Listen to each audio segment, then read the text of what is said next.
The hub of our interest is the Zimbabwean dream, the realization of the promise of 1980, that of prosperity, equality, peace, and happiness for all who call this land home. The supreme right of self-determination and the right of ordinary citizens to define and determine the trajectory of their country through free and fair elections. Our assessment on the credibility of the 2023 polls is as follows. With the 20 days to go to the 2023 polls, a lot of questions linger in the minds of many. One, does the pre-electoral environment guarantee free, fair, and credible polls? Two, is the ordinary voter guaranteed the right to freely participate and vote without coercion? Do they have the power to freely influence the country's governance processes? Three, is the Zimbabwe Electoral Commission up to the task as provided for by the Constitution of Zimbabwe? Four, are state institutions impartial? What has been the conduct of the police force? What has been the conduct of our intelligence services, among other state institutions? Five, what is the status and role of women and youth and their space in this election? Six, will the cumulative will of the people prevail on the morning after 23 August? These are the questions we are discussing today. We make this statement knowing very well the sad reality that ordinary Zimbabweans are not free to speak out on these very fundamental questions. They are choked by a coterie of obnoxious and unconstitutional pieces of legislations intended to silence them into submission like sheep to slaughter. However, unfortunately, the Constitution of Zimbabwe guides us on this matter. We defy and will not be silenced. Indeed, we encourage all Zimbabweans to defy and abhor all patently unjust and unconstitutional laws. This is not Rhodesia, this is Zimbabwe. We have been able to track various facets that constitute a credible election based on a compound assessment of various key documents as mentioned earlier, the Constitution, the African Charter, as well as the SADC principles and guidelines. To begin with, we will focus on the Zimbabwe Electoral Commission. Our humble assessment, shared by many, is that the Zimbabwe Electoral Commission has failed to inspire confidence as an institution ready to manage free and fair elections. And the evidence is overwhelming. ZEC has failed to produce a credible voters' roll on time. It continues to duck recommendations, including from SADC and AU, to subject the voters' roll to an independent audit. Already many irregularities have been unearthed, with the voters' roll giving every reason to believe that it is definitely going to be another tool in the manipulation of elections. The election is to be conducted on the back of a flawed delimitation process which failed the constitutional test, again a result of the incompetence and negligence of ZEC.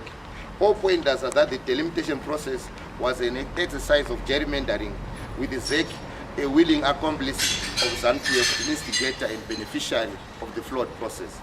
ZEC and ZANU-PF seem to be in a relationship to subvert the Constitution and the will of the people of Zimbabwe.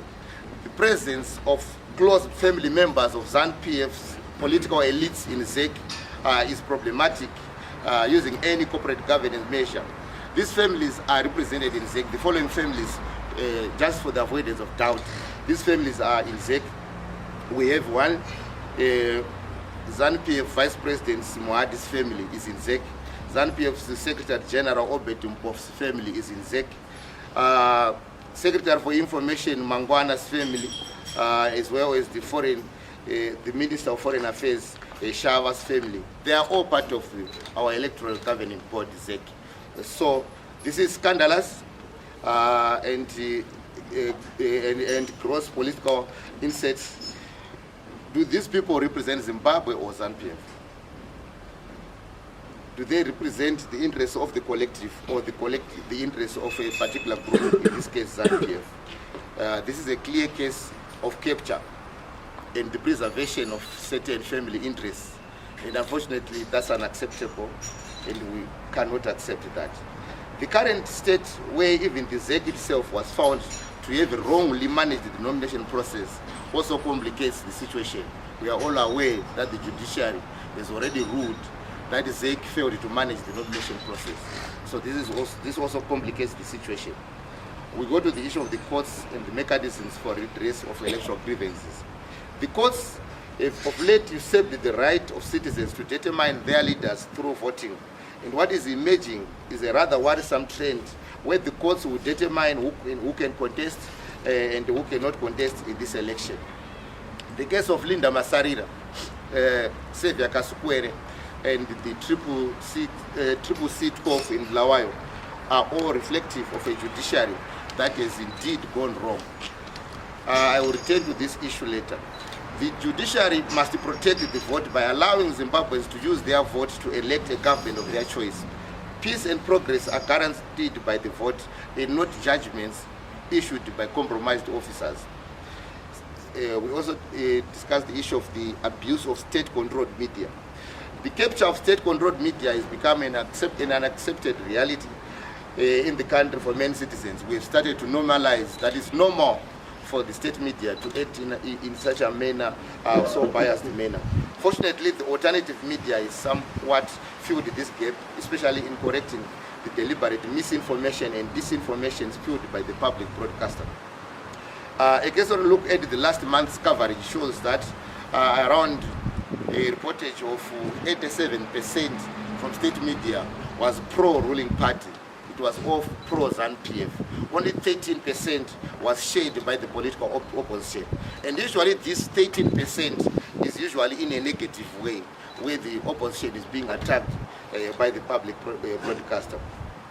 Then we go to the issue of a code of conduct for electoral stakeholders. ZEC has failed to facilitate the authoring of an electoral code of conduct to guide the conduct of all stakeholders key to the credibility of this election.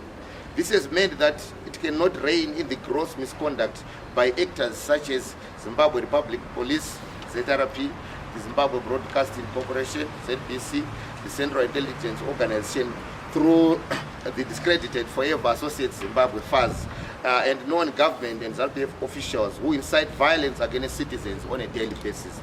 Without a functional and enforceable code of conduct, ZEC knows it is not compelled to play its oversight role over their actions. Yet this is exactly why ZEC exists, to create conditions for a credible election. Our verdict and why history matters.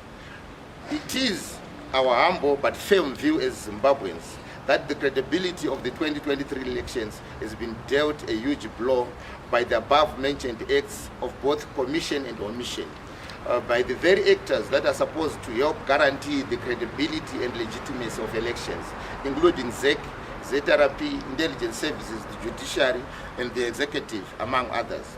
The unresolved historical prevailing political environment and the skewed electoral framework, which has clearly deteriorated since 2018, essentially means that the electoral environment for the 2023 elections will be worse than what prevailed in 2018, completely rendering this a sham election, neither free, nor fair, nor credible.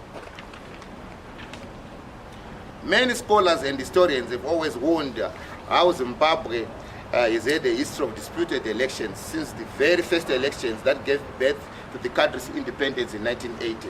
ZANU-PF has constantly been accused of various electoral malpractices to attain and retain incumbents. A number of worrisome and retrogressive practices have been allowed over time to eat at the core of our state institutions, which under normal circumstances are supposed to support democracy. These have been captured and frozen. Present-day Zimbabwe is captured by an economic cartel composed of a few seemingly untouchable political elites whose interest is the capture and perpetuation of the grip of power. This is not for the benefit of all Zimbabweans, but for narrow political and economic interests for a few. However, none is a worrying and damaging for our democracy and the credibility of our elections and democratic processes is what we have seen with the judiciary. This capture of the judiciary is as dangerous and worrying as much as it is scandalous. Ladies and gentlemen, the capture and negation of the judiciary is dangerous and a recipe for instability and a repeat of another coup. The fate of the judiciary was apparently sealed through a forced and unconstitutional amendment number 2 of 2021.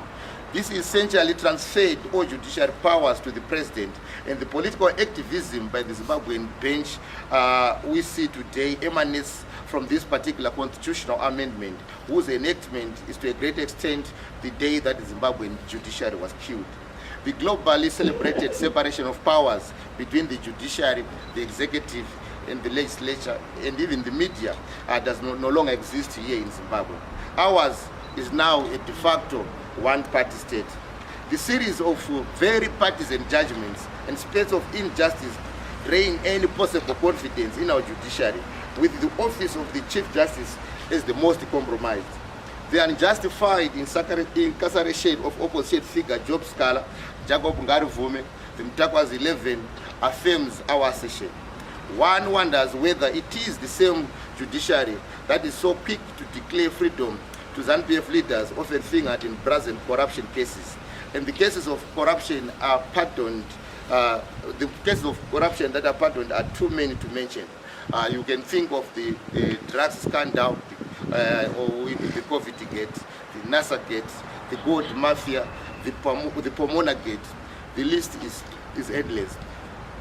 It is clear that some judicial officers have accepted houses and a few United States dollars to undo and threaten the birthright of all Zimbabweans, born of the blood and sacrifices of thousands during the liberation struggle.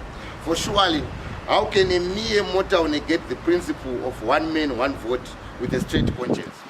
These judicial officers are also acting as accessories of those that are looting the state dry by failing to exercise due diligence in the prosecution of perpetrators of economic crimes. History did judge these accessories of pseudo and counter-revolutionaries harshly. We are not partisan as civil society. Our point is simple. Let Zimbabweans vote freely and fairly, and whoever wins, good for Zimbabwe. That is our simple point. The coup of November 2017 is not ended. The infrastructure of violence is still ubiquitous across Zimbabwe. We call this the margin of terror. Political coups are cured through dialogue. Sadly, Zimbabweans have not been talking. What we see even in this election is a filthy display of mightiness through trinkets like t-shirts, loaves of bread, a few pieces of meat for the masses, and cars and houses for the elites, or in pursuit of what they call a clean sweep. How can such a rich jewel of Africa, Zimbabwe, justify having a few rich people and collapse the infrastructure like public health, education, roads, very poor wages for its workforce? What is said is that Zimbabwe has received numerous pieces of advice through recommendations of local and Africa Union and SADC regional and international level observer missions. The government of Zimbabwe has remained averse to progressive reforms, and its preoccupation has been on further closing the civic and democratic space towards a one-party state. The outcome of the impending elections is likely to entrench Zimbabwe's status as a pariah state and result in retarded sustainable economic development and growth, and ultimately worsen the legitimacy and socio-economic condition of the ordinary Zimbabweans, especially women, children, civil servants, people with disabilities, and the aged. This leads us to the most crucial part of this press conference.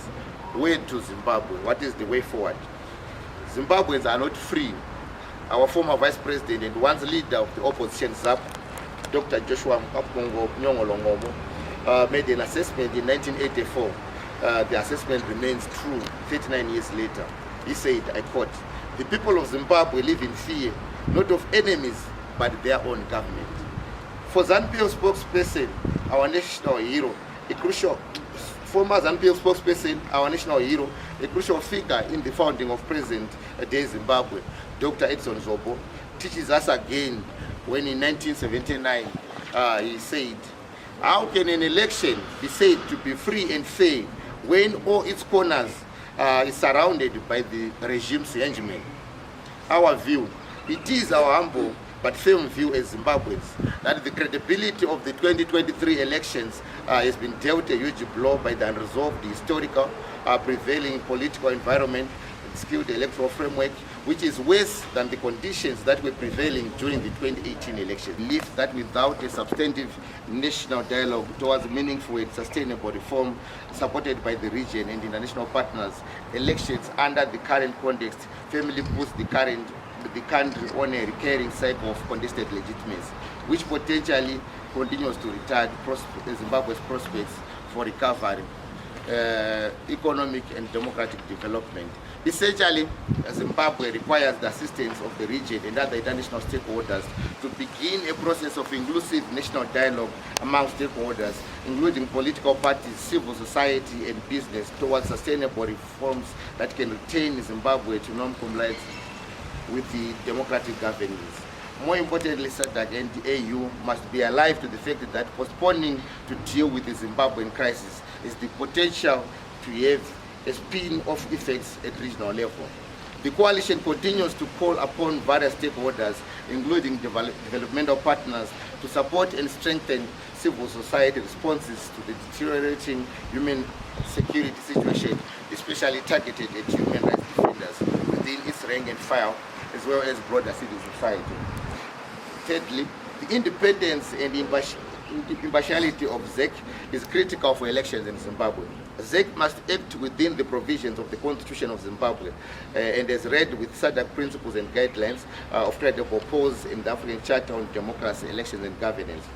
Law enforcement and state security agents must cease from operating as vigilante extensions of the ruling party and must treat all political contestants fairly and in accordance with the set legal provisions. Equally, the army must stay out of politics and elections. We also implore traditional leaders to desist from partisan politics and uphold the Constitution of Zimbabwe. Fifth, the state-controlled media must give equal and fair coverage for all political contestants as provided for by the law. And lastly, the coalition continues to urge citizens through their own agents to continuously work towards ensuring mechanisms for protecting citizens against undue coercion on election day, and will support in any way possible such efforts to ensure the integrity of the poll is protected on election day. We thank you.